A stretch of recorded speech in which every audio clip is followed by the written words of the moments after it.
So, back in 1965, Major H.P.S. Ahluwalia was part of the very first successful Indian expedition to conquer Mount Everest. A huge accomplishment. But what he found at the highest point on Earth wasn't just some breathtaking view. No, it was this really deep and unexpected question about the whole idea of achievement itself. Okay, so I want you to just picture it. You are literally standing on the roof of the world. Miles and miles of panorama just stretch out below you. You spent every single ounce of your being to get here. You'd expect to feel just pure, unfiltered joy, right? A total sense of victory. But that's not what Major Ahluwalia felt. At the absolute peak of his physical achievement, the main feeling, surprisingly, was a little bit of sadness. And that feeling is really the central puzzle of his whole experience. This is the question that started brewing in his own mind. Why? After all that struggle, why would sadness creep in? This question is really the start of a journey that goes way beyond the mountain itself. He started to realize the feeling wasn't just sadness. It was more like a profound sense of humility. Sure, his body was relieved it was all over, but his mind understood something else. He had reached the ultimate. There was literally nothing higher to climb. From that point on, every road would lead down. So, this strange feeling led him to ask an even more basic question. Why do it in the first place? What is it that makes people feel this pull to climb mountains? The classic answer is, of course, because it is there.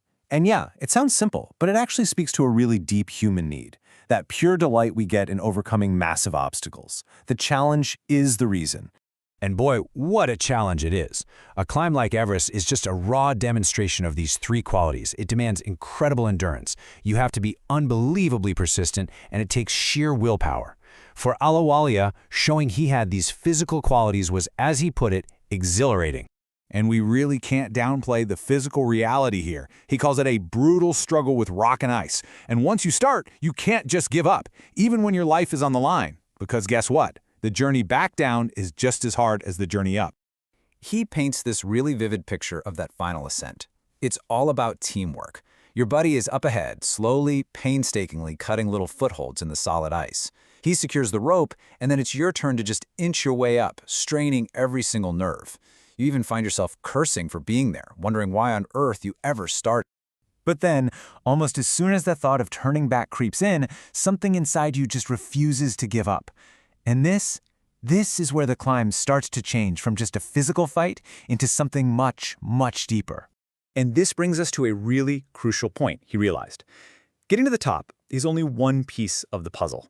The physical act is followed by this incredible sense of fulfillment that goes so far beyond just winning a battle against the giant rock.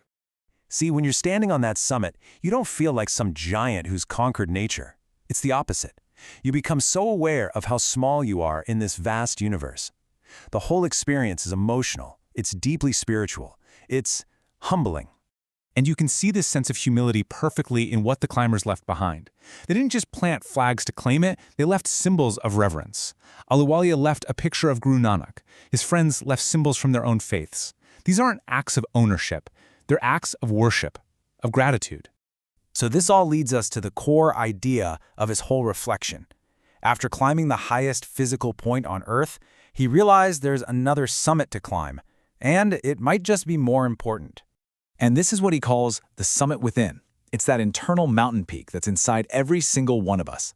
Climbing this summit isn't about getting a better view of the world around you. It's about gaining a fuller knowledge of yourself. Okay, so let's compare these two climbs. You've got Everest. It's physical, you can see it, and you tackle it with a team. It's a test of the body. But the summit within? That's totally different. It's an invisible, internal journey. It's emotional and spiritual. And it's a climb you have to make entirely by yourself. It's a journey to self-knowledge. And that's what makes it so incredibly intimidating. Ahluwalia describes this internal summit as both fearful and unscalable. Think about it. No one else can cut the steps in the ice for you. Nobody can secure the rope. You, and only you, have to do it.